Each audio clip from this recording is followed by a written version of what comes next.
안고 한번 좀만 더 해보자 이런 마음으로. 근데 좀 하다 보니까 이게 한 번에 근육이 빨리 운동해달라고 막 운동을 위한 근육통이 있는 거예요. 뭔 느낌인지 경험해 보신 분 아실 거예요. 그래서 하다 보니까 나름대로 그 맛이 있고, 하나씩 턱걸이 하나를 못하는 사람이 턱걸이가 하나 둘씩 늘어나면서 나름대로의 그 맛, 운동을 하긴 힘든데 한 다음에 그 나오는 그 결과와 그 뒷맛이 나름대로 맛이 있더라고요. 그래서 계속 힘들지만 힘든 걸 이겨가면서 한번 해봤어요. 그렇습니다. 세상에 그 어떤 것도요, 취미도 다 맛이 있어요. 근데 여러분, 신앙생활의 이 맛을 모르면 교회 헛다니는 거예요. 그래서 제가 행복한 신앙생활이라는 주제를 가지고 하고 있는데, 신앙생활의 맛이 어떤 것이 있을까요? 뭐 많지만 뭐 대표적인 것을 몇 개만 뽑아보면 여러분들 크게 아멘 하셔야 됩니다. 아멘. 기도의 맛, 응답의 맛, 은혜의 맛, 기적의 맛, 사랑받음의 맛, 구원받는 감격의 맛, 쓰임받는 맛, 성령을 만나는 맛, 죄사함 받는 맛. 여러분, 이 외에도 엄청나게 많아요. 엄청나게. 내 영혼을 소생시키시고 자기 이름의 의의 길로 인도하시는도다. 나의 길을 인도하시고, 뭐 여러 가지 있죠. 하여튼 중요한 거는 제일 시작부터 보면 뭐 예배의 맛, 뭐 기도의 맛, 뭐 이렇게 표현할 수 있는데, 맛을 느낄 수 있어야 되는 맛이. 감기 들리는데 여러분 밥 먹어봐요. 얼마나 맛없는지 몰라. 입맛이 다 써가지고요. 누가 약 타는 것 같아요. 약 탄 게 아니에요. 내 입맛이, 내 건강이 안 좋아서 쓴 거예요. 오늘 찬양이 썼습니까? 여러분, 기도가 썼어요? 예배가 씁니까? 여러분, 이거 문제가 있는 거예요. 병들어서 그래요. 병들어서. 주여 나를 고쳐 주옵소서. 주여 나를 고쳐 주옵소서. 고쳐줘야 됩니다. 고쳐줘야 돼요. 자, 그래서 제가 오늘 좀 드리고 싶은 이 신앙생활의 5번째 행복한 신앙생활은 초점이 이거예요. 여러분, 이거는 잊어버리시면 안 돼요. 한번 따라하십시다. 하나님의 사정을, 참 크게 좀 합시다. 귀하게. 하나님의 사정을 만나라. 뭘 만나요? 돈을 만나지 말고, 비트코인을 만나지 말고, 그런 게 아니라 하나님의 사정을 만나라는 거죠. 오늘 이런 주제의 중심을 가지고 말씀을 나눌 겁니다. 오전에도 잠깐 말씀을 드렸어요. 보다 더 깊은 신앙생활이 왜 한다냐. 육신의 사정만 충만한 거예요. 내 사정만 충만해. 그러니까 내 사정이 충만한데 지금 교회 못 갈 사정, 기도 못 할 사정, 충성 못 할 사정, 헌금도 못 할 사정, 내 사정이 충만한데 무슨 뭐 교회를 나와라, 기도를 해라, 뭐 부흥회를 한다는 뭐 아우 죽겠죠. 하나님 사랑하지 않는 사람에게 사랑하면 죽는 거예요. 그러니까 이런 거죠, 이런 거. 여기 동준이가 있는데, 동준이 애인 있어요? 우리 예배 스텝이에요. 동준이 애인 있어? 애인 있냐고. 어설프네. 있는 거예요, 없는 거예요? 있죠. 있는 거야, 저건. 있는데, 자, 사랑해요? 야, 이거 좀 영상 나왔어요. 이거 사랑을 이제 해본 사람에게 한번 물어볼게요. 자, 우리 정전사님, 만만하게 정전사님, 정전사님 사랑해서 결혼했죠? 그렇다. 허정 사모님 보고 있습니다. 자, 사랑해서 결혼했어요. 사랑하지 않는 어떤 그녀가 전도사님 막 쫓아다니는 거야. 나는 결혼할 사람 따로 있고 이미 예정된 사람이 있는데, 그럼 정사님 넘어가야 돼요? 아니면 아무리 그렇게 해도 흔들림이 없어? 안 된대, 안 돼. 여러분, 무슨 말입니까? 사랑하지 않는데 뭐를 열심히 해보라고 해요. 만약에요, 사랑하지, 정전사가 사랑하지도 않는데 미래를 약속할 것도 아닌데 금반지를 해달래, 목걸이를 다이아로 해달래. 미치는 거야 이건. 근데 사랑하는 자가 해달라고 하면요, 그 사정을 알고 그 중심을 알면 이 얘기할 수가 있는 거죠. 그렇게 할 수가 있는 거예요. 자, 그래서 신앙생활이 그런 거예요. 아까 내 사정 뭐 얘기했었습니다만, 내 사정이 충만하고 하나님 사정은 없어. 그러면은 이제 신앙생활이 참 부담되는 거예요. 이 말은 왜 하느냐? 여러분들이 신앙생활에 부담되다면 주님 사정 없이 내 사정만 있는 거예요. 내 사정만. 그래서 신앙생활은 하나님의 사정을 만날 때 무엇으로 만납니까? 성령으로 만나고. 성령으로 만나요. 성령으로 만나면 하나님 사정이 알게 돼요. 그래서 우리의 마음이 하나님 사정 만나면요, 너무 행복하고 그렇게 행복하게 신앙생활이 가능해집니다. 어떤 분이 그랬어요 저한테. 목사님, 하나님의 음성을 들으면 어때요? 느낌이? 내가 그 음성이 제동이가 나한테 말한 음성 정도 같겠어요? 아니죠. 하나님의 음성이 들리면 뭔가 달라요. 뭐가 다르냐? 뭐 여러분 다 느끼셔서 알겠지만 일단 내 마음이 녹아져. 찬양에 부드러운 주님의 음성이 내 마음을 녹이셨네, 이 찬양 있잖아요. 고멜 같은 날지라도 그분의 음성이라고 막 녹아져요. 영혼이 막 녹아버려. 진짜 녹는 게 아니라 내 마음이 녹는 거죠. 완악한 마음이 녹고요. 미워하기로 결정했던 나도 저 사람은 절대 사랑 안 할 거야 또 그분이 다가오면 녹아져요. 예, 우리의 완악함도 녹아지고요. 그리고 그 음성이 너무 감사하고 감격스럽고 너무나 여러분 정말 평안하고 믿어지고 어디 표현할 수가 없어요. 너무 좋은 그 상태. 그분의 음성이 다가오면, 그분의 마음이 느껴지면요, 눈물이 막 나버려요. 너무나 감동적인 거죠. 주님의 음성 앞에 우리의 마음이 녹아지게 되는, 이게 주님의 사정을 만나게 되면 그런 현상들이 일어나는 거죠. 주의 일에 집중하고 싶고요, 그 사정을 만나면 주님께 힘쓰는 것이 너무나도 감사하고 행복해요. 그러니까 전에 같으면 주님 내가 이 정도 해주는 거 감사한 줄 알아요. 내가 이렇게까지 열심히 해주고요, 중성하고 헌금도 열심히 하고 예배도 안 빠지고 있잖아요. 주님 나 감사한 거 아시죠? 이런 수준이 아니에요. 주님 써주셔서 너무 감사해요. 주님께 많은 걸 드려도 주님 늘 울어도 눈물로써 못 갚을 줄 압니다. 이 몸밖에 드릴 것 없어 이 몸 바칩니다. 예, 벌써 여러분 달라. 자, 그렇습니다. 그래서 주님 일이 왜 집중이 안 되냐? 주님 사정을 못 만나서. 주님 일에 힘쓰는 것이 왜 부담돼? 주님 사정 못 만나서. 예. 그래서 여러분 주님 사정을 만나면 나를 살아가사 나를 위해 십자가에 죽으신 그 주님의 그 심정과 사정을 만났기 때문에 막 이런 주님만 생각하면 눈물 나고요. 아마 여러분 그런 경험이 다 있을 거예요. 이걸 첫사랑이라고 그래요. 신앙의 첫사랑. 이것도 없는 사람 죄송해요. 회개하시고 주님이 기다리고 계세요. 탕자처럼 기다리고 있으니까 그거 없다고 정죄하는 거 아니니까 여러분 빨리 주님께로 돌아가십시오. 그리고 성령으로 여러분 기다리고 계시니까 성령으로 주님 사정 만나라 하신 주님의 음성을 받으시고 주님 성령으로 나도 주님 사정 만나게 되고 열심히 믿음으로 기도하다 보면 주님이 만나주시고 그 사정을 부어주신다고요. 부어주신다고. 그러면요 제가 말한 대로 진짜 그게 있는 거예요. 막 주님의 사랑에 빠지게 돼요. 그러니까 사랑에 빠지는 게 이런 거예요. 먼저 이 사람이 이렇게 잘해주네, 관심 가져주네, 고마워, 부담되면서도 고마워. 그러다가 괜찮은 사람이네 보니까 그 사람한테 연구가 들어갑니다. 연구가 괜찮은 사람이네. 근데 이 사람이 나한테 관심을 갖고 있네. 근데 나중에 보니까 이게 거짓말이 좋았대. 진실이네. 그 진실을 만나고 어떻게 힘든 사정에서도 내게 이렇게 한다라고 하는 이 사정을 만나게 되면 달라지는 거예요. 달라지는 거. 하나님께서 우리에게 이 주님의 사정을 만나라는 거예요. 계속 야 교회만 가지 말고 내 사정을 만나, 예배만 드리지 말고 내 사정을 만나, 성령으로 만나. 성령으로 그래야 신앙이 성숙되고, 그래서 오늘 하자는 말씀대로 신앙이 성숙되는 이 길을 말하는 거죠. 그건 동시에 이게 성숙만 되는 길이 아니라 이 행복한 신앙생활의 비결은 하나님의 사정을 만나는 거죠. 제가 행복한 신앙생활의 비결이 뭐라고요? 여러분 하나님의 사정을 만나는 것이다. 그렇죠 여러분. 여기까지 들리게 관임동에서 여기까지 들리셔야 되고요, 저기 개봉동에서 민작은 장로님 들려야 됩니다. 자 여러분 행복한 신앙생활이 어떻게 하는 거라고요? 그렇죠, 하나님의 사정을 만나는 거래요. 만나는 거. 이거 안 만나면 짐이야. 신앙생활은 십자가 짐 같은 고생이나. 저도 우리 장모님이 참 금산에 산다는 이유 하나만으로 그렇게 홍삼을 주셔요. 근데 홍삼이 맛이 없잖아요.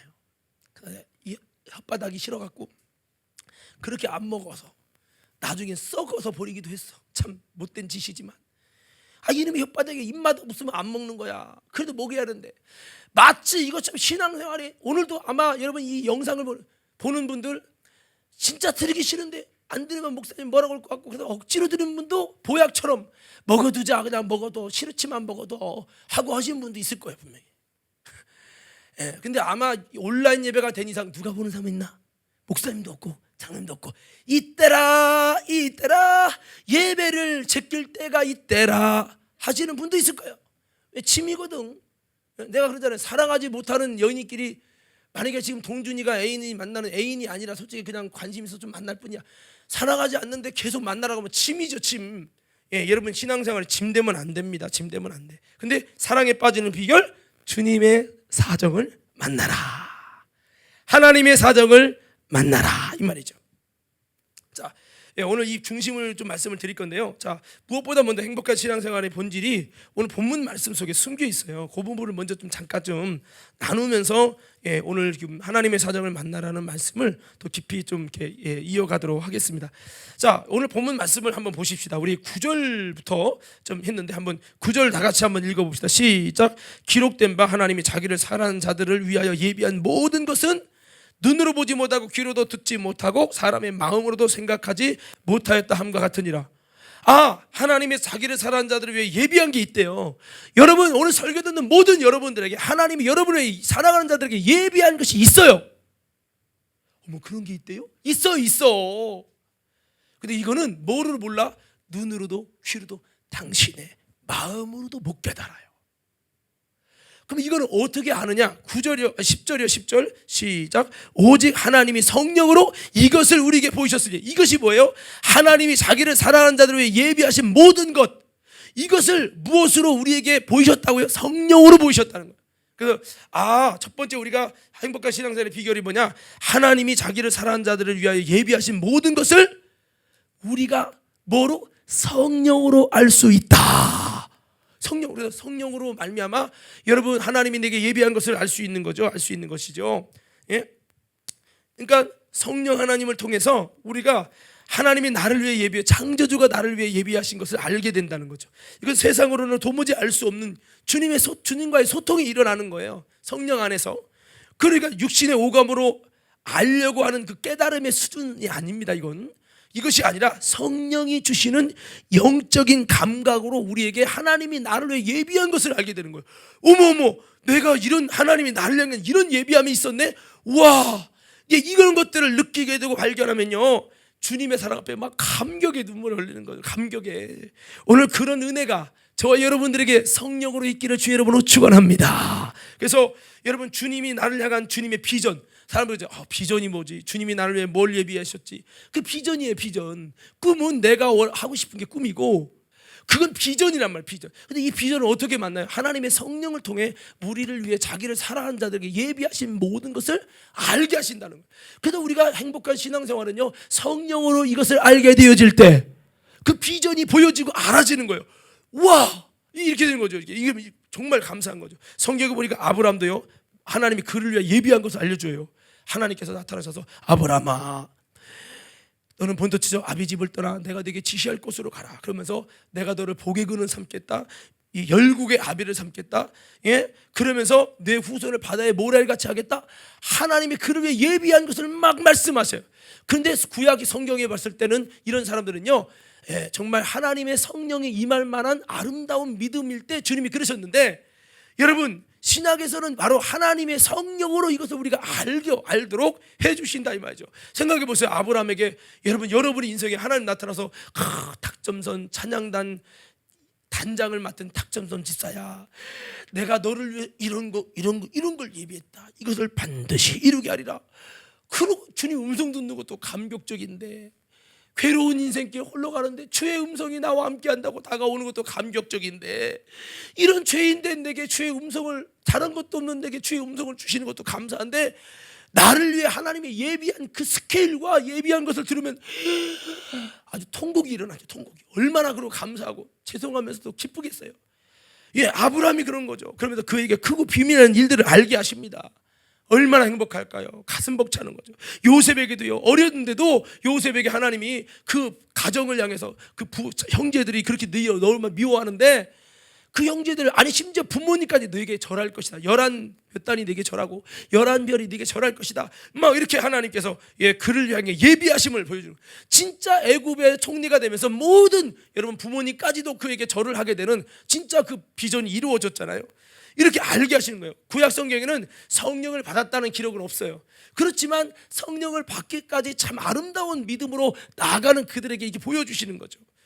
특별한 자들에게만 보여줬죠. 아무나 보여준 거 아니잖아요. 뭐 요셉, 아브람, 신약으로 올까요? 바울이 성령 받고 나서 성령을 쫓아서 여러분 믿음 생활 했더니 바울에게 그 하나님의 예비하심을 알려주는 거예요. 내가 로마까지 가서 네가 나를 만난 그 주님 만난 간증을 로마인들이 증거하게 할 것이다. 그렇게 로마 가고 싶었는데 하나님이 로마에 가서 증거하게 할 것이라고. 너 두려워하지 말라고. 풍랑을 만나도 두려워하지 말라. 내가 반드시 함께 해서 너를 로마까지 가서 복음을 증거하게 할 것이라고. 하나님이 그를 향한 예비하심을 막 드러내시는 거예요. 너를 이방인의 사도로 삼겠다. 너를 통해 많은 교회를 세울 것이다. 내가 너를 통해 많은 교회가 세워지게 할 것이다. 야, 이런 정말 스데반을 이런 돌로 쳐 죽인 못된 사람인데 하나님이 그를 향한 예비하심을 알린 거예요. 무엇으로? 성령으로. 오늘 이 은혜가 여러분에게도 다 있기를 주의 이름으로 축원합니다. 예, 얼마나 좋아요. 뭐 베드로도 마찬가지로 요한복음에 보면 그가 어떻게 죽으실지, 이 젊어서는 자기가 원하는 데 띠뛰고 다니지만 나이가 여러분 주님이 데려가실 때가 되면 원치 않는 곳으로 끌려가서 여러분 그 어떻게 죽게 되실지까지 다 예비하심을 딱 알려주잖아요. 예, 그렇습니다. 그래서 뭐 장차 개바가 돼요. 지금은 시몬이요, 흔들리는 갈대인데 장차 나중에 개바가 될 거예요. 개바는 흔들리지 않는 반석의 믿음이야. 진짜 성령 받고 여러분 그가 반석의 믿음이 되죠. 그래서 여러분 순교까지 당하면서 이기잖아요. 우리가 이렇게 하나님이 나를 향한 예비하심을 듣게 되면 얼마나 가슴이 흥분될까요? 이게 가능하다고요. 이게 뭐로? 하나님이 우리 안에 주시는 성령을 통해서, 성령을 통해 가능하다는 거죠. 그러면 목사님, 나도 성령 받았는데 방언도 하는데 왜 안 되죠? 성령이 충만해서 영적인 감각이 확 올라가야 되는 거죠. 자, 그렇습니다. 한 치 앞도 내다볼 수 없는 우리 인생이 주님의 성령을 통해서 날 향한 예비하심을 알아본다. 이거 엄청난 은혜죠.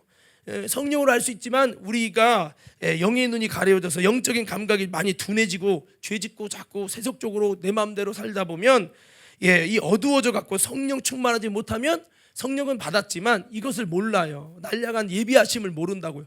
그러니까 성령은 받아서 하나님의 예비하심을 할 수 있는 엄청난 행복이 바로 앞에 있는데 성령과 함께 사는 게 아니라 죄와 살고 세상과 살고 쾌락과 정욕과, 그러다 보니까 성령님이 내 속에 너 이거 보여주면 안 되겠다. 주님 안 보여주는 거죠. 여러분, 그래서 우리는 이렇게 기도하셔야 돼요. 한번 외쳐봅시다. 주여. 여러분들보다 크게 하세요. 주여, 내게 영감을 주세요. 성령으로 말미암아 영감을 통해서 영적인 감각이 살아나서 내게 예비하신, 나를 통해 예비하신 주님의 예비하심을 알고 보는 거죠. 행복해지는 거죠. 여러분 행복해지는 것이 꼭 물론 가게가 잘 되고 사업이 잘 되고 자녀가 잘 되고 가다가 로또를 죽고 이런 좀 요행함을 바라는 것, 그런 건 아니지만 하나님께서 우리 삶의 성장에 형통하게 해주시고 그래도 어려움 중에 구원해 주시고 도와주시고 그것도 사실은 여러분 행복이에요. 그렇지만 그 외로도 여러분 이런 세계가 있다 이 말이죠. 자, 그리고 여러분 오늘 아까 좀 10절부터 읽었는데 그 10절 처음부터 다시 한번 읽을게요. 시작. 성령은 모든 것 곧 하나님의 깊은 것이라도 통달하느니라. 자, 조금만 더 읽어봐요. 여기까지만 읽읍시다. 여기까지만. 자, 뭐냐면요, 성령님 안에서 우리가 하나님의 깊은 것을 통달하신다 했죠. 성령님이. 우리가 성령 안에만 제대로 들어가면요, 어떤 행복이 있냐? 하나님의 깊은 마음을 만나게 된다는 거죠. 깊은 것까지 통달하신 주님의 성령이 내 속에서 그 아버지 하나님의 마음을 드러내는 거예요. 주님의 마음을 만나니 너무 감사하죠. 우리 찬양하자. 주님 마음 내게 주소서. 나의 삶을 향한 주님 마음, 내 직장을 향한 주님 마음, 자식을 향한 주님 마음, 충성을 향한 주님 마음, 그리고 하나님 자신에게 있는 고민, 하나님 자신에게 있는 마음, 하나님이 생각하시는 마음. 저는 주님 만나면 이렇게 묻고 싶어요. 주님, 요즘에 무슨 고민 갖고 무슨 마음이신지 좀 알려주세요. 주님 마음 듣고 싶어요. 대한민국을 향한 주님 마음 듣고 싶어요. 과림교회를 향한 주님 마음 듣고 싶어요. 나를 향한 주님 마음 듣고 싶어요. 이게 주님 마음 만나는 게 쉬운 게 아닌 거죠. 근데요, 성령 하나님은 하나님의 깊은 마음을 통달하셔서 성령 안에 들어가면요, 주님의 마음이 부어지는 거죠. 주님 마음이 부어지면요, 충성도, 헌신도, 헌금도, 예배도, 기도도 할 수 있고요. 하나님의 신앙생활의 그 임재라는 그 맛도 주님 마음이 부어지면서 느끼고 누리게 된다 이 말이죠. 회개 역사도요, 주님 마음을 만날 때 가능한 거예요. 제가 전에도 뭐 자주 좀 실례로 들었습니다만, 제가 단독 목회 갈 때 주님 마음을 만나서 내 사정, 나는 절대 시골 안 갈 겁니다. 서산 안 갈 거예요. 난 기도도 안 할 거예요. 이렇게 했던 내게 내 사정으로 충만하던 나 참 고집 충만했죠 그때는. 근데 주님 사정을 만나니까, 주님 마음을 만나니까 제가 녹아지더라고요. 그래서 나중에는 기쁨으로 갔죠. 찬양하면서도 눈물 흘리며 찬양하는 거 보면 이해가 안 되잖아요. 제가 여러분 자주 말씀드리지만, 내가 처음 뭐 어머니도 눌면서 찬양하셨고 다 했는데 그때는 그게 제게 눈에 안 들어오고 마음에 안 들어왔어요. 근데 나보다 조금 나이 많은 저 누나 형들이 앞에서 밖에 찬양을 하는데 막 눈이 바짝바짝 하는데 보니까 이게 눈물이 흐르는 거예요. 이해가 안 됐어요. 왜 울어? 뭐 누구 죽었나? 왜 우는 거야 도대체? 이해가 안 되는 거죠. 근데 주님 사정을 내가 만나니까 내 눈에서도 눈물이 나더라고. 찬양하면서 주님 사정을 만나니까 내가 막 울어버리네. 내가 왜 그 마음, 주님 마음을 만나니까 똑바로 보고 싶어요. 주님 온전한 눈짓으로 너 똑바로 안 보잖아. 곁눈질하잖아. 너 솔직히 말해봐. 내 양심 속에서 주님 마음을 만나니까 주님은 나를 똑바로 봐주는데 나는 주님을 자꾸 견디고 째려보고, 이거를 막 성령으로 알게 되니까 통곡하고 우는 거예요. 똑바로 걷고 싶어요. 주님 온전한 몸짓으로. 내가 주님 똑바로 못 걷고 있구나. 이게 보이기 시작하는 거예요. 그러니까 찬양하면서도 막 눈물을 흘릴 수 있는 것도 이 주님 마음을 만나니까, 날려간 주님 마음을 만나니까 되는 거죠. 설교 때도 보세요. 막 설교하다가 설교하다가 정말 여러분 주체할 수 없는 눈물과 감동이 일어나는 거는, 설교하다가 나도 모르게 주님 마음을 알아버렸네. 그러면 막 주체할 수 없는 거예요. 나의 지정의가 녹아버려요. 지식도, 감정도, 의지도 다 녹아버려요. 잘못된 걸 확 녹아버리는 거예요. 근데 그럴 때면 너무 행복하고 감사하죠. 저는 우리 과림교회 성도들이 주님 마음을 성령으로 만나기 위해 힘쓰는, 그래서 성령으로 여러분 행복한 신앙생활을 영위할 수 있는 신앙인들 되기를 주님의 이름으로 축원합니다. 그래야 되죠. 주님 마음 만나보세요. 성경을 쓴 저자가 하나님이잖아요. 성경을 쓰신 여러분 저자이신 하나님의 마음을 만나면 성경 읽다 울어요. 진짜 남들이 보면 바보 같아. 성경 읽다가 울면 화장실 가도 눈물 나고 이거 미치겠어. 주님 마음이 막 느껴지니까. 제가 때로는 그래서 성경 보면서 막 운 적이 한두 번이 아니지만, 때로는요 부흥회 참석해도 3박 4일 참석해도 은혜가 별로 안 됐는데 집에서 성경 묵상하다가 주님 마음이 만나지니까 여러분 1시간 동안 눈물 닦아가면서 보는 거예요. 그럼 주님 마음이 느껴지니까 주님 이러죠 막 대화가 일어나는 거예요. 가슴 벅찬 거예요. 가슴 벅차. 이 행복을 누가 알냐? 이 행복을 누가 알냐? 막 뭐로 표현할 수가 없습니다. 그런 것이 주님 마음이 만나지니까 행복한 거죠. 저는 우리 과림교회도 물론 다 그러시겠지만 정말 이게 우리가 누려야 될 행복이라는 거죠. 주님 마음 하는 게 참 어렵습니다. 이 한국 땅에 지금 여야로 갈라지고 정치 이념으로 갈라지고, 지금 정광훈 목사님 이 사건으로 인해서 코로나 터지고 교회가 지금 욕을 먹고 이런 상황에서 뭐 이게 맞다 저게 맞다, 지금 뭐 온라인이 들어야 되는 안 된다, 온라인 비대면 하지 말고 그냥 강행해야 된다, 뭐 여러 가지 의견이, 여기도 이게 하나님 성이다, 여기도 이게 하나님 성, 서로가 싸우네. 페이스북이나 이런 거 보면 서로가 지가 하나님 마음 만났다는 거예요. 진짜 우리가 내가 생각할 때 이렇다가 아니라 주님의 마음을 만나면 달라지거든요. 이게. 그래서 주님 마음, 오늘 고린도전서 2장 16절에 보면 누가 주를 알아서 주를 가르치겠느냐? 주님을 가르치는 교사, 누가 주를 알아서 가르치겠느냐? 머리로 배워서 교육받아서 선생님 교사 훈련 받아서? 아니에요. 여러분 이 고린도서 2장 16절 말씀에 이렇게 나와 있어요. 여기 한번 읽어봅시다. 누가 주의 마음을 알아서 주를 가르치겠느냐? 그러나 우리가 그리스도의 마음을 가졌느니라. 요 16절 전까지 무슨 얘기입니까? 성령으로만 주님의 마음을 가질 수 있다, 그 얘기요. 그러니까 지금 이것을 말하는 이 바울 공동체는 고린도 교회를 향해 말하는 거예요.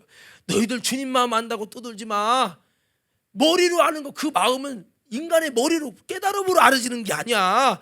불교냐 우리가 불교? 마음으로 깨닫게? 아니요. 그거 성령으로만 알게 되어지고 이런다는 거예요. 그러니까 여러분, 오늘 성령으로 알아지는 단계가 있고 머리와 이성과 지식으로 마음의 깨달음을 아는 단계가 있어요. 마음으로 깨닫는 거는 진정으로 아는 게 아니라는 거예요. 오늘 여러분, 근데 성령은요, 그 주님의 마음을 내 속에 갖게 해줘.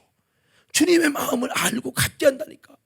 그 주님의 마음을 머리로 여러분 교리로 외운 사람과 그것을 가지고 경험됐고 체험해서 내 속에 가진 자는요, 그거 말하다 보면 내가 울어버려.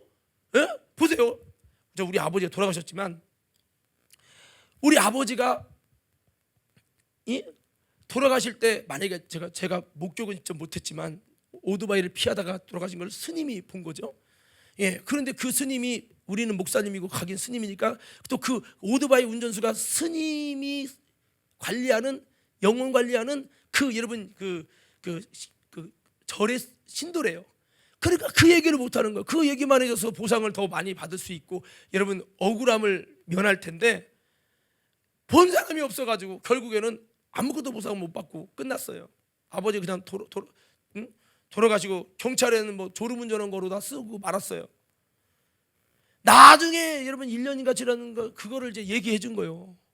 그거를 스님이 우리한테 직접 말고 다른 사람한테. 1년 지나고 그걸 또 뒤집기 합니까? 그거 밝히기만 하면 여러분 2억은 넘게 나오지만, 여러분 뭐 지금 이런 얘기를 왜 하느냐면, 만약에 내가 그것을 목격했는데 우리 아버지의 잘못이 아니라, 이거는 사람들이 막 뭐 우리 아버지 사건이 아닐지라도 뭔가를 갖고 우리 아버지를 매장해서 왕따를 시키는데, 내가 그걸 목격한데 나로서는 이게 아니라 이렇게 도와주려고 그런 거라고 막 그것을 내가 알고 보고 그걸 경험한 목격자면, 그거 얘기할 때 남이면 내가 객관적으로 보니까 이렇게 말하고 말아요. 근데 그게 아버지야. 그분이 내가 사랑하는 아버지. 그러면 그 사건을 내가 목격했죠. 내가 봤죠. 내가 알죠. 그거 말하다 보면 에이 네가 아들이니까 그런 거 아니야. 그러면 얘기하다가 울어버려. 왜? 이거 어떻게 할 수가 없으니까. 이게 뭐냐, 그리스도의 마음을 가졌다는 말과 머리로 공부한 것은 다르단 말이에요. 저는 우리 관음교회 교사들 여러분, 관음교회 리더 여러분, 우리가 여러분 그리스도의 마음을 뭐로 갖냐? 성령으로만 갖는다. 가져야 행복한 거예요. 설교 그 셀 인도 교과서에 보니까 이렇답니다. 이게 아니라 내가 경험하고 내가 가지고 내가 당사자가 돼서 그리스도의 마음이, 애달은 십자가 지신 주님의 애달은 마음이 이 속에 있어서 하는 것과 외워서 하는 건 다르죠. 그랬다고 합니다. 원고 이거랑 다르다 이 말이에요. 그래서 바울 공동체가 고린도 교인들에게 우리가 성령으로 그리스도의 마음을 가졌다. 누가 그리스도를 알아서 주로 가르치냐?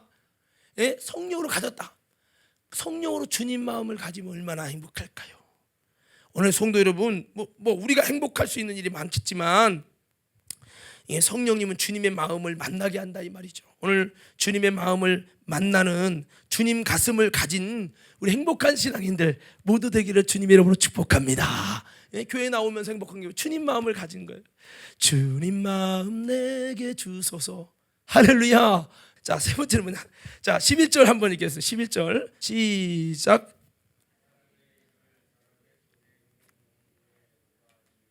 이와 같이 하나님의 일도 하나님의 영 외에는 아무도 알지 못하는. 여기 보면 사람의 속에 있는 영 외에는 누가 알리요. 자, 여기 아까 9절에 보면은 아까 다 연결되는 거니까 이해하세요? 지금 우리가 11절 읽었죠? 여기가 좀 다르군요. 지금 현대 성경은 사람의 일을 사람의 속에 있는 영 외에는 누가 알리, 이렇게 돼 있어요. 하나님의 사정이라는 말이 없어요. 근데 제가 전에 갖고 있는 성경은 이렇게 돼 있어요. 사람의 사정을 사람의 속에 있는 영 외에는 누가 알리요. 이와 같이 하나님의 사정도 하나님의 영 외에는 아무도 알지 못하냐. 하나님의 사정이라는 말이 있어요. 여기 해주셨네. 어이구, 좋아요. 사람의 사정, 하나님의 사정이 나와요. 지금 거는 몰라요. 사람의 일을, 하나님의 일을, 이게 전달력이 참 약해요. 이게 그래서 자, 하나님의 사정도 하나님의 영 외에는 아무도 알지 못한다. 이 말을 바꿔 말하면 하나님의 사정을 성령으로 안다. 예, 이거를 이제 아까 서두에 말씀드린 대로 이 11절을 통해 하나님의 사정을 하나님의 영으로 알게 돼서 하나님의 사정을 만나게 될 때 성숙한 신앙으로 행복한 신앙생활이 된다. 이제 이 말이죠. 그래서 아까 이거는 좀 설명했기 때문에 좀 이따 마지막에서 쭉 이야기를 할게요. 그래서 하나님의 사정을 만나는 거, 그러면은 정말 우리가 행복한 신앙이 될 수밖에 없다. 독생자를 버리실 수밖에 없었던 그 아버지의 그 사정을 만나면 통곡의 역사가 일어납니다. 교회 다니면서 그 사정 모르고 다니니까 우리 신앙이 행복을, 주님 주신 행복을 참으로 못 누린다고 하는 거죠. 자, 그래서 이 사정을 만날 때 행복한 신앙이 된다. 그리고 네 번째로 여기 보니까 12절이요. 12절 한번 읽어봅시다. 12절 시작. 우리가 세상의 영을 받지 아니하고 오직 하나님께로는 영을 받았으니 이는 우리로 하여금 하나님께서 우리에게 은혜로 주신 것들을 알게 하려시며. 우리에게 은혜로 주신 게 있어요. 나는 몰라. 하나님 내게 은혜로 이런 것도 주고 이런 것도 이러셨는데 내가 그걸 몰라요. 근데 하나님의 영으로 그걸 알게 되는 거야. 내 속에 이런 하나님의 은혜를 주셨구나. 내게는 뭐 이를테면 이런 거죠. 내게는 내가 뭐가 장점이고 내게 뭐가 강점이고 내게 하나님이 주신 은혜가 뭔지 몰라. 기타 잘 치는 거 이런 게 말고 노래 잘하는 거 이거 말고 하나님의 은혜를 주신 거 그게 있다고요. 그거를 알면요 자존감, 영적인 자존감이 살아나는 거예요. 자존감이 없는 사람들은 나는 집사지만 권사지만 할 줄 아는 것도 없고 기도도 못하고 하나님께 좀 쓸모없고 잘하지도 못하고 자꾸 영적으로 막 내려가는 거예요 이게. 그래서 늘 하나님 바라보면 나 같은 놈이 괜히 교회 다녀서 직분도 그만둬야 되는데 자꾸 막 자기 자책에 빠져 있는 거죠. 이게 마귀가 자꾸 눌리게 해가지고 그래 너는 안 돼, 너는 해봤자 도움도 안 돼, 너까지 이렇게 뭘 해가지고 네 영적 자존감을 다 죽여놔가지고 주님을 향해 열심으로 하지 못하게 자신감을 떨어뜨리게 만드는 거예요. 근데 여러분 우리가 영적 자존감은요 남들이 그래도요 전혀 흔들리지 않는 마음이죠. 왜? 내게 뭐가 강점인지를 아는 거죠. 그 하나님의 은혜를 주신 것을 아는데 뭐 내게 주신 열정, 그래 이 열정은 내가 타고난 게 아니라 하나님이 정말 성령을 통해 주신 거야. 내가 예전에 주님 만나기 전에는 성령 충만 받기 전에 열정이 없었어. 세상적인 쓸데없는 열정만 있었지. 이거 주님 심정, 주님이 내게 은혜를 주신 거구나. 내 속에 있는 부족하지만 이 예수 정신, 주님이 은혜를 주신 거구나. 내 속에 있는 이 착한 마음, 이거는 정말 어떤 순간에도 이 착한 마음이 이것도 주님이 내게 은혜를 주신 거구나.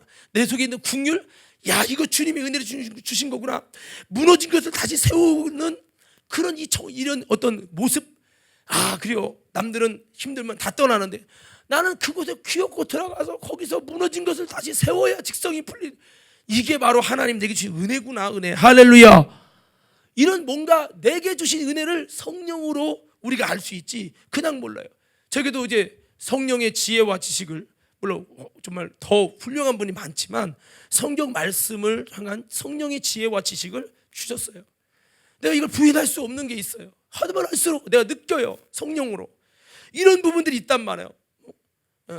뭐 그 외에도 뭐 은사 부분도 그렇지만 내가 은사 받고도 몰라요. 뭐 이렇다면 그래. 여기 뭐 재무부 담당하신 장로님 기도를 열심히 하는데 방언 은사만 받은지 안 받은지 알지. 은혜로 주신 다른 이를테면 뭐 하나님께서 뭐 예언의 은사든 아니면 병고침의 은사든 뭐 줬어요. 근데 본인이 사용 안 하면 그게 나타납니까? 안 나타나거든요. 몰라. 근데 여러분 이 성령으로 충만하면 이 하나님이 내게 은혜를 주신 걸 알게 되죠. 그러면 하나님이 은혜로 내게 이것도 주고 이것도 줬구나. 부족한데 내게 이런 은혜 주신 주님 감사합니다. 그러면서 내가 주님 사랑받고 있구나. 이거를 느끼면서 영적 자존감이 회복되고 우리 신앙이 여러분 행복한 신앙이 된다는 거죠.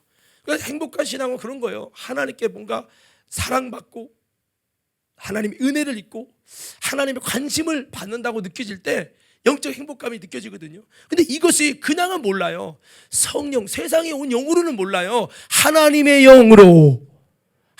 영으로만 안다는 거예요. 근데 하나님의 영이 우리에게 충만되는 너무 희미한 거야. 그러니까 모르죠. 그러면 여러분, 저와 여러분이 하나님의 영으로 충만되도록만 하면요, 은혜를 주신 것도 알고요, 하나님 마음도 알게 되고요, 하나님 사정도 알게 되고요. 이러니까 막 이게 내 속에 무화과나무 잎이 마르고 감람나무 열매 없고 외양간 소출이 없어도, 뭐 외양간 소가 없고 소출이 없어도 정말 난 여호와로 인해 즐거워해 할 것처럼, 그 주님 때문에 행복한 이런 이제 신앙의 단계가 이제 되지요. 그래서 우리가 무엇보다 먼저 오늘 이 말씀들을 가만히 종합해 보면, 이 성령을 통해서 주시는 하나님의 놀라운 은혜구나. 그래서 성령님을 통해서 우리 오감으로 알지 못하는 것을 영적으로 알아서, 정말 날 위해 예비한 것도 알고, 이렇게 하나님 마음도 알고, 주님의 사정도 알고, 여러분 내게 은혜로 이미 주신 거, 줄 거 말고, 아까 줄 거는 예비한 것이고 은혜로 주신 것 이미 준 거예요. 이 준 것도 알고 줄 것도 알고 이게 되는 거죠. 그러니까 여러분 참 성령을 통해서 이게 행복해진다라고 하는 이 말씀이 우리 오늘 본문의 말씀이에요. 아무쪼록 저와 여러분 모두가 성령이 희미하면 이게 안 되니까 성령 충만함을 입으셔서, 성령 충만함을 입으셔서 여러분 다시 한번 이런 행복한 신앙생활이 다시 재현될 수 있는 축복의 사람들 되어지기를 주의 이름으로 축원합니다. 자, 이 중에서도 제가 좀 계속 이어가고 싶은 이 본문에서 외치는 아주 중요한 핵심, 바로 이 하나님의 사정이라는 것을 계속 이어서 말씀을 드릴 거예요. 이 하나님의 사정을 만나면요, 기도도, 충성도, 예배도, 봉사도, 헌금도 이게 달라집니다. 하나님의 본질적인 사정이 뭐냐? 하나님의 본질적인 사정은 독생자를 죽이시기까지 한 영혼을 살려내는 그 마음입니다. 왜 독생자를 죽이시기까지 하시나? 우리 그 이유를 알아야 합니다.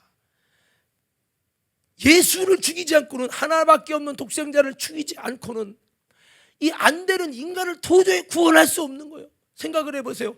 루시퍼가 여러분 천사들을 꼬셔가지고 타락한 천사가 돼서 쫓겨났잖아요. 그러고 나서 하나님 형상대로 지은 인간들도 타락시켜서 하나님처럼 되려다가 여러분 심판을 받게 됐잖아요. 정령을 죽게 됐잖아요. 그 인간이 이 죄와 사망에서 나올 길이 없는 거라. 이 길이 없는 거예요. 길이 없기 때문에 이 어마어마한 이 죽음이라는 문제에서 자유케 하는, 이 자유케 하기 위해서는 방법은 하나인 거예요. 좀 이거 좀 쉽게 한번 표현해 볼게요. 좀 여러분이 좀 좋아하지 않은 게, 어떤 사람으로 안 할게요. 이 A라는 사람이 있어요. 여기 자식이 있어요. 근데 하나밖에 없는 자식을 병이 들어서 살리려다 보니까 한 10억쯤 들어가나 봐요. 10억쯤 들어가는데 재산이 별로 없는데 10억을 하려면 정말 피눈물 나는 소유까지 다 팔아야 돼. 그러면 생각해 봅시다. 여러분이 부모 같으면 내 피눈물 나는 걸 다 수십 년 동안 조상 때로부터 물려온 피눈물 나는 그 여러분 내 삶의 전 재산이 10억 정도 되는 걸 다 팔아서 자녀를 살려야 합니까? 내비서 죽여버려야 됩니까? 그럼 생각해봐. 그거를 희생하려고 그 사정이 수십 년 동안 부모 때부터 수고한 그거를 다 포기하려니 그 사정이 얼마나 힘들었어요. 그 사정이. 그 너를 살리는 게 너무 귀중하게 내 인생의 전부를 네게 다 부었다 이거예요. 이 사정은 그 부모만이 아는 사정이죠. 하나님이 우리를 살리려고 하나님의 아들을 인간으로 피조물을 만드시고 하나님의 아들을 죽이지 않고는 인간이 해결이 안 되는 거예요. 근데 여러분 우리 같으면 그까짓 거 인간 다시 만들면 되지, 딱 죽여버려 하면 되잖아요. 하나님이 그걸 못 하시네. 그 구제불능 같이 하나님처럼 되려고 했던 그 인간을 악착같이 살리신대. 어떻게? 하나님이 인간이 되고 하나님을 배반할 원수한테 조롱과 멸시를 받아서 그 원수 마귀 귀신에게 붙들려서 십자가에 대신 죽고 모함과 저주를 조롱을 다 받는다는 거예요. 인간을 살리기 위해서 그렇게 내려가서 인간들에게 짓밟혀서 저주받아 죽어버린대야. 여러분 이걸 어떻게 해 이걸? 그런데 하나님은 이걸 선택했다니까. 왜? 여러분 자녀 사랑하니까 선택했잖아요. 10억이라는 그것이 엄청난 거. 아니 100억이라 칩시다. 100억 다 날리고도 자식이 사랑하니까 모든 걸 여러분 하잖아요. 하나님이 독생자를 버리시기까지는 하나님의 사정이 있어요. 하나님의 영광받고 존귀와 찬송받아야 할 그 하나님이, 그 하나님 동일한 성자 하나님이 원수 마귀에게 조롱받고 원수 마귀에 이끌려서 매맞고 조롱받고 저주받고 죽으셔야 된다는 이 사건이 얼마나 자존심 상해요. 생각해 보세요. 여러분을 정말 배신해서 여러분을 진짜 힘들게 피눈물 나게 한 그 사람 앞에 가서 무릎 꿇고 그의 번지는 구정물들 다 받아가면서 한다면 누가 하겠어요? 이런 자존심을 가질 사람이 누가 있어요? 근데 하나님이 하셨어요. 누구를 위해서? 더 크게요. 누구를 위해서? 나를 위해서. 왜 하셨나? 그 고민해 보셨어요? 생각해 보세요. 여러분이 하나님 같으면 저 못되게 말 안 듣고 하나님처럼 되려고 도전한 인간을 살리기 위해서 당신의 아들을 버리겠냐고요? 당신의 아들이 죽어가는 걸 볼 수 있겠냐고요? 당신의 아들이 살려달라고 겟세마네에서 울어가며 기도하는데 그거 거절하고 죽어야 돼. 네가 죽어야 살려. 할 수 있는 분이 있으면 나와봐요. 여러분 자식을 희생시켜서 하나님의 뜻을 이루겠다는 사람이 있으면 나와보라니까. 그럼 하나님은 미쳤어? 그래서 성경 여러분 옛날 기독교에 이런 책이 있었어요. 하나님은 사랑에 눈멀었다. 하나님 사랑에 미쳤다. 미치지 않고는 할 수 없는 거예요. 부모가 사랑이라는 건요 모든 걸 희생할 수 있는 거예요. 하나님이 우리를 사랑하기 때문에 그 많은 희생을 해서 아니 어떻게 여러분 내 자식 여러분 군대 보내기 싫어가지고 돌리고 하는 이 판국에 하나님의 아들을 인간이 이 땅에 피조물로 내려서 마귀에게 핍박받고 조롱받고 그 구정물 다 받아가면서 인간에 의해서 죽는다. 야, 만약 여러분이 하나님을 다 뒤집어 엎을걸요. 저도 그럴 거예요 아마. 하나님은 나를 위해서 있을 수 없는 것을 다 닦으면서 어떻게든 나를 살리기 위해서 마지막 그것을 다해서 하나님이 피조물이 되고 하나님이 죽으시고 하나님이 낮아지시고 그분이 누구냐? 만왕의 왕이시고 그분이 누구냐? 창조주 하나님인데 무엇이 아쉬워서 그분이 그래야만 하냐 이거예요. 독생자를 아낌없이 피 흘려 죽이시고 나를 살리려는 이 사정, 그럴 수밖에 없는 이 사정을 우리가 아냔 말이에요. 예, 그 사정 모르니까 그냥 내 마음대로 하는 거예요. 제가 이런 표현을 썼어요. 예, 우리 윤 장로님 여기 계신데요. 장로님이 만약에 굉장히 가정이 어렵다 칩시다. 짜장면 한 그릇도 못 먹어요. 어려운 가정이에요. 근데 사랑하는 자녀를 대학 보내려고 그 짜장면 한 그릇 먹고 싶은 것도 고개 절약해가지고 등록금을 만들어서 아이를 대학교를 보냈어. 그랬더니 이 아이가 대학교 가서 이야 신세계야 하고선 너무 놀아서 F를 너무 많이 맞아서 등록금을 다시 다녀야 된대. 그럼 장로님 뚜껑 열려요 안 열려요? 열리죠. 왜 이런 말을 합니까? 아니 부모가 어떤 사정 가지고 이렇게까지 했는데 그래도 대학교를 보내도 나는 못 배웠지만 너는 배우라고. 내가 비록 많은 것을 못 주지만 내가 할 수 있는 최선을 정말 내 인생을 걸고 모든 걸 해서 희생을 통해 딱 줬는데 그걸 F로 공부도 않고 놀러 다니냐고 F로 다시 다녀. 이건 부모의 사정을 모르는 거죠. 이거 철없다는 거예요. 사정을 모른다는 건 철없다는 거예요. 자, 사정을 모른다는 건 철없다고 외쳐보세요. 사정을 모른다? 다시 사정을 모른다? 예, 철없는 거죠. 철없는 거. 그래서 이와 같이 그 자녀가 부모가 어떻게 해서 너를 살렸다, 너를 위해서 어떻게 희생해서 너를 이 대학에 보냈다는 이 사정만 안다면 그 자녀가 공부하는 태도가 달라져야지. 인정하시면 아멘 합시다. 달라져야죠. 예, 부모님의 사정을 만나지 못하면 여전히 그냥 F학점 맞고 뭐 적당히 다니다가 그냥 중퇴하고 그러는 거죠. 여러분 비유를 들었지만 신앙생활도 마찬가지입니다. 나를 위해 나를 살리기 위해서 하나님이 얼마나 많은 희생을 했는지에 대해 그 사정을 성령으로 만나봐요. 주님 왜 하셨어요? 저도 그 주님 사정 만나면 그렇게 기도해요. 하나님 나 같은 놈을 위해서 이 못된 나를 위해서 하나님 왜 하셨어요? 왜 하셨어요? 예, 푹 울면서도 죄송하고 또 죄송하고 그런데도 나를 사랑하시는 주님 앞에 너무 죄송하고 염치 없고 예, 그러면서 이제 철을 드는 거죠. 이게 사랑이구나. 주님 내가 주님의 부탁이라면 내가 거절할 수 없어. 외면할 수 없어. 주님의 손을 잡게 하시고 나를 위해서 이렇게까지 희생해서 나를 살리려고 이렇게까지 모든 걸 쏟아부는 주님 앞에 주님을 힘들다고 내가 그럴 수 없는 내가 되게 해주세요. 모두가 안 한다면 나라도 가서 내가 하겠다고 할 수 있는 내가 되게 해주세요. 이런 마음이 안 생기냐 이 말이요. 왜 안 생깁니까? 주님 사정 못 만나니까. 여전히 철없이 신앙생활 하니까 그런 거예요. 사랑하는 믿음의 성도 여러분, 주님 사정을 만나기를 주의 이름으로 축원합니다. 성령으로 만나야 되는 거죠. 머리로 목사한테 배워서 되는 게 아니잖아요. 예, 우리는 이렇게 봐요. 하나님, 내 삶의 사정이 이런데 이렇게 부담된데 내가 어떻게 이걸 하고 내가 어떻게 충성하고 내가 어떻게 예배할 수 있어요? 내 직장과 내 가정과 육신의 사정을 알지 않습니까? 라고 하면 주님이 그럴 거예요.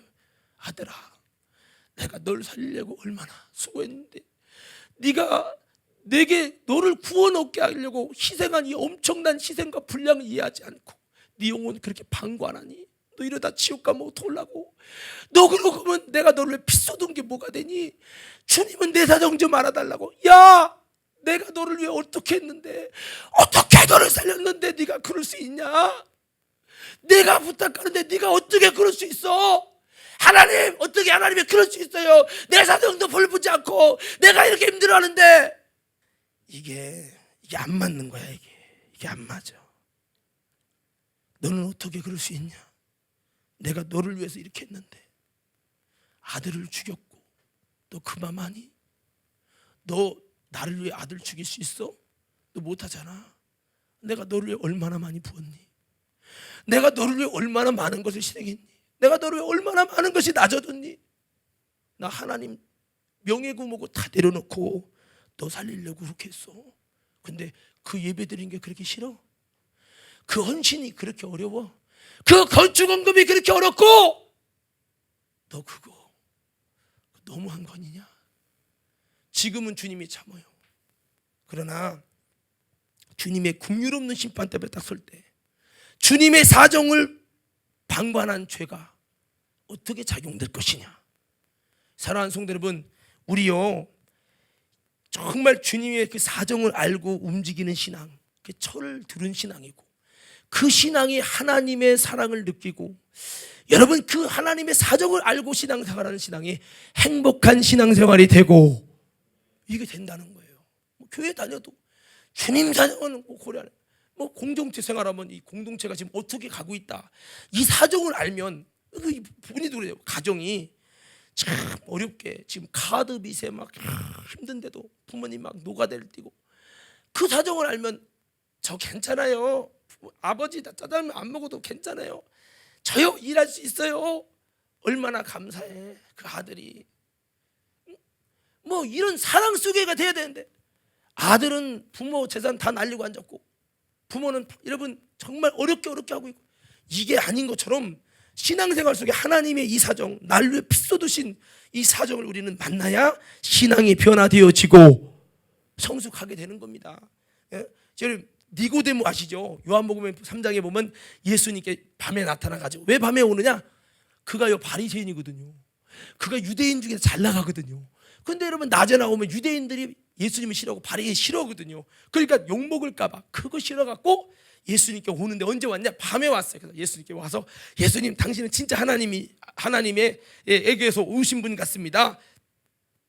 하나님께 오지 않았다면 아무래도 이런 능력을 행할 수 없습니다. 막 그렇게 말씀하면서 그러니까 예수님이 물과 성령으로 거듭나지 않으면 하나님 나라 들어갈 수 없다. 하나님의 일을 볼 수 없다. 이렇게 말씀을 주고받았죠. 그 니고데모 자신의 체면과 자신의 지위와 자신의 여러분 모든 이 상황 때문에 사정 때문에 주님을 만나도 밤에 밖에는 찾아올 수 없는 사람이었어요.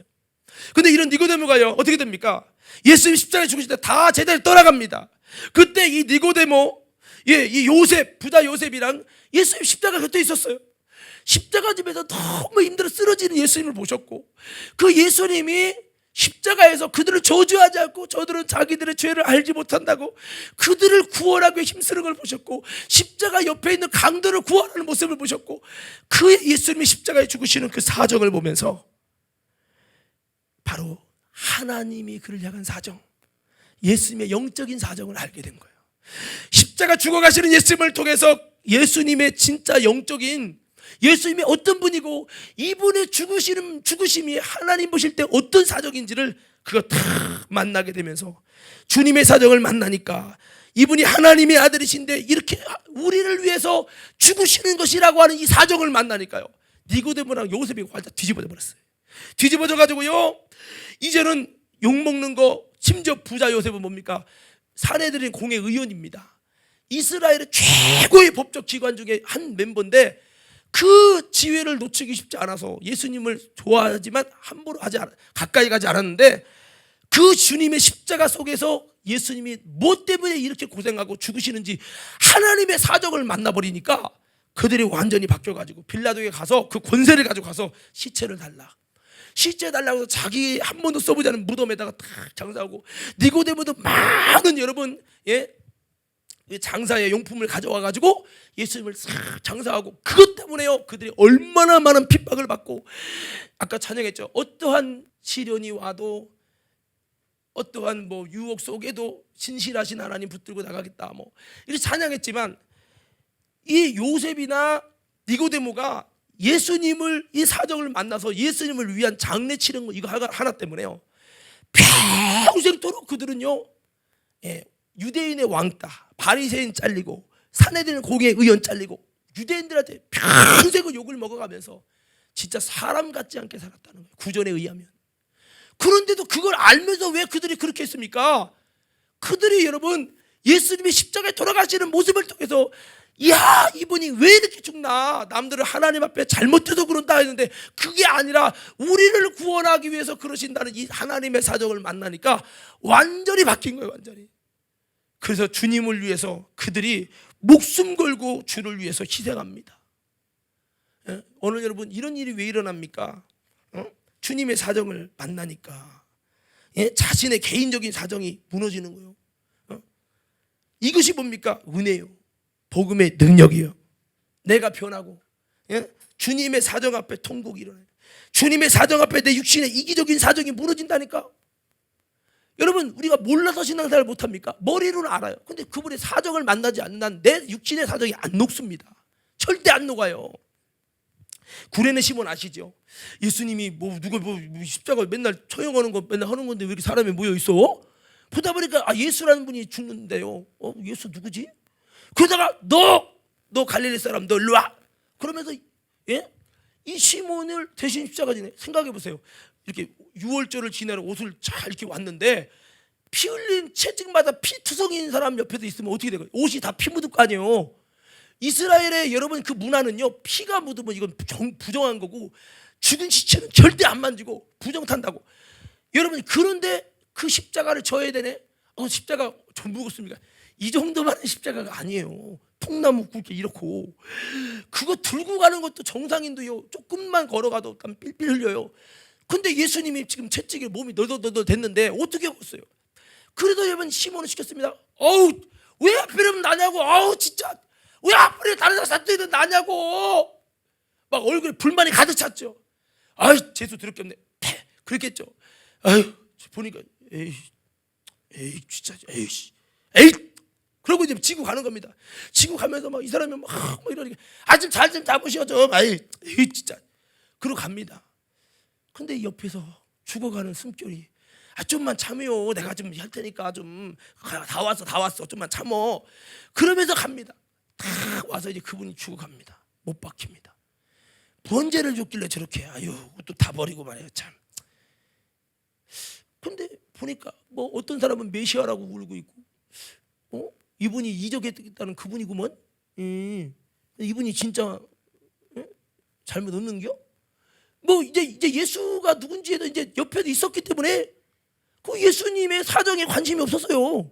관심이 없었는데 그 사건 때문에 조금씩 관심이 생기는 겁니다. 이 예수가 누구길래. 근데 하는 모습을 보니까 죽어가는 모습 보니까 옆에 있는 강도랑 너무 다른 거예요. 진짜 저 사람은 죄인 같지 않네. 이게 뭐야 이거 법이 잘못된 거예요 그러면? 이스라엘 사람들이 그냥 모함을 죽이는 거예요?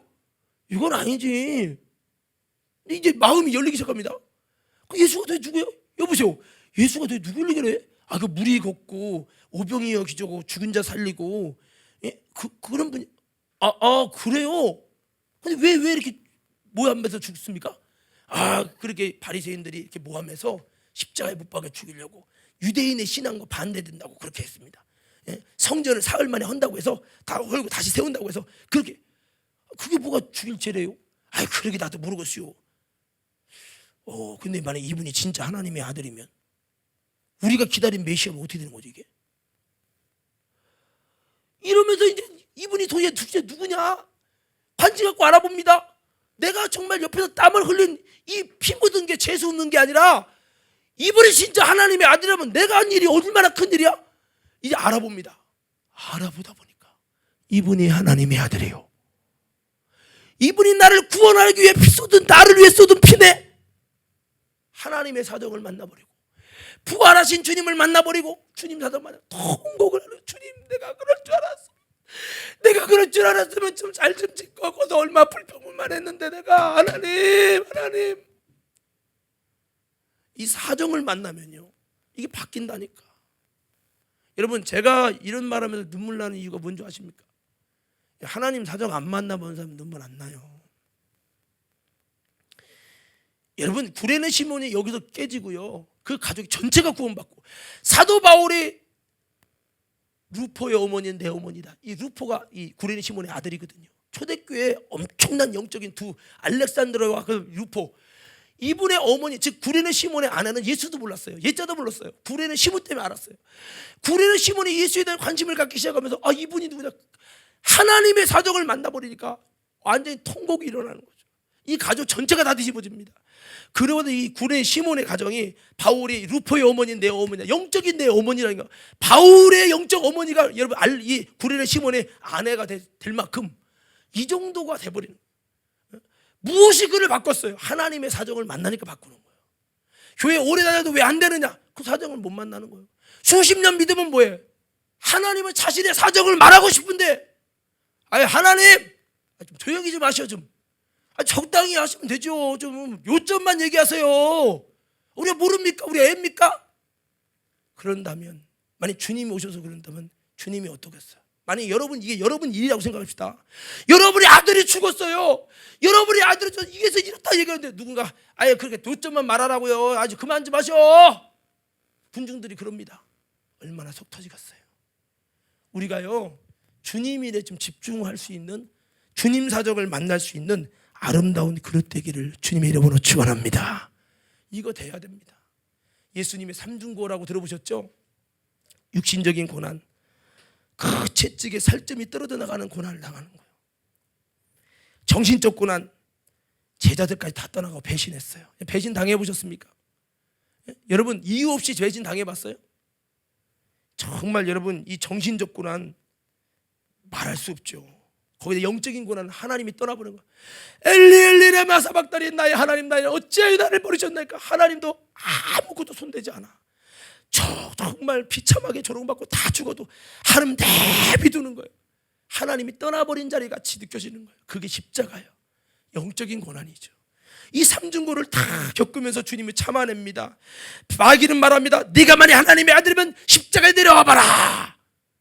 주님 안 내려와요. 내가 내려오면 저들 죽어요. 내가 죽어야 저들 살려요. 애절한 마음으로 주님이 절구하면서 끝까지 참으시는 거예요. 찬양에 311장에 이런 찬양이 있어요. 제가 옛날에 부르면서 참 많이 울었던 찬양이에요. 들어보세요.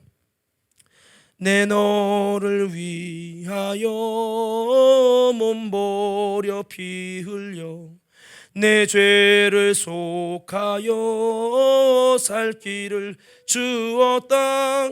널 위해 몸을 주건만 너 무엇 주느냐.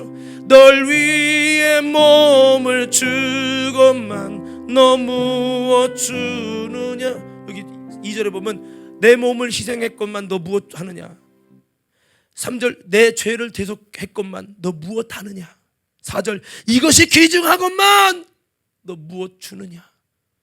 주님이 묻고 있는 이 찬양하면서 참 많이 울었어요.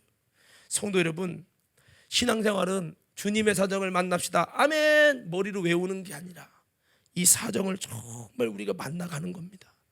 이거 만나갈 때 여러분들은 예수님 안에 참된 행복을 느끼고 주님의 그 애절한 십자가에 피 쏟아 죽으시는 그 애절함, 독생자를 주시기까지 애절한 하나님 아버지의 간절함, 당자를 기다리는 애절한 주님의 사정, 하늘 보좌를 버리고 이 땅에 오신 그 애절함과 십자가의 죽음 앞에 그의 죽음으로 우리 살리시려는 그 희생의 애절함 앞에 나는 내 영혼 방관하고 내 영혼 지옥 간든지 말든지 예배 열심히 드립시다. 여러분 기도 생활 잘해야 됩니다. 우리 영혼 방관하면 안 돼요. 제가 나무 방관해서 일주일 동안 물 하나 안 주고 한 달 동안 앉아서 그냥 죽여버리듯이 무관심으로 죽여버리듯이 내 영혼 그렇게 죽이면 안 됩니다. 그렇게 여러분 이야기해도 여전히 내 고집으로 내 육신의 소욕과 내 사정을 가지고 여러분 주님의 사랑을 외면한다면 주님이 얼마나 가슴 아플까요? 오늘 우리가 행복한 신앙생활을 하려면 주님 사정을 만나야 되는데 이것은 성령으로만 만날 수 있습니다. 다시 한번 그런 거 있죠. 눈물 젖은 빵을 먹어보지 않으면 그 맛을 모른다고. 저도 병상에서 죽어가던 적이 있었잖아요. 그래서 제가 하루 못 넘기고 죽어간다고 했었을 때 중환자실에서 그거를 겪어보고 보니까 아파 보니까 그 아픈 사람들의 마음의 사정을 조금이라도 이해가 돼요. 여러분 우리 주님 사정 모르면 신앙생활은 계속 겉도는 겁니다. 그래서 우리가 다시 한번 성령님 나 부족합니다. 그렇지만 나도 기도하면서 주님 사정 알려고 노력할 테니까 주님 내게 주님 사정을 만나게 하여 주옵시고 내가 다시 한번 주님 사정을 만나서 내 신앙생활이 다시 한번 예수님 때문에 행복해지는 이 시몬이든 아니면 요셉이든 아니면 니고데모가 비록 핍박받고 모든 것을 뺏겼지만 주님 사정을 만나고 보니까 그게 너무 감사한 거예요. 주를 위해 죽을 수 있는 게 감사하고 주를 위해 욕을 받을 수 있는 게 감사한 거예요. 우리 신앙생활은 바로 이렇게 갈 수 있을 때 행복하게 바울처럼 죽을 수 있고요. 행복하게 스데반처럼 울면서 웃으면서 죽을 수 있고요. 행복한 신앙생활은 여기서부터 온전하게 이루어진다는 거 여러분 꼭 잊지 마시고 우리 모두 하나님의 사정을 만나는 성령으로 만나는 기도로 만나는 우리 모두가 되어지기를 주님의 이름으로 축원합니다.